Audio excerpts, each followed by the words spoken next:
In today's video, we're going to show you how to create a backup operation in Iperius One. To create a new backup job, go to the left menu and select Backup Job. In the Backup Job section, click Create Backup Job. Select the group and the device where you want to create the backup.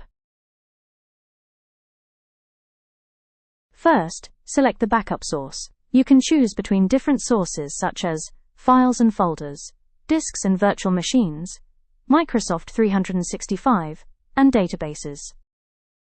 Once the backup source is selected, configure it.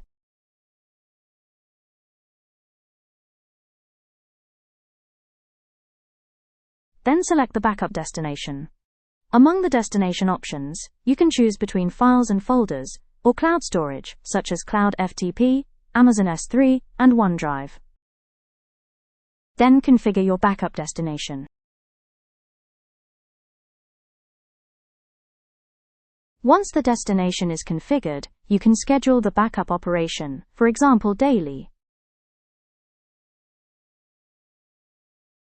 Finally, in the summary section, you can choose a name for the backup job and review the options selected for the source and destination. Then save the backup job.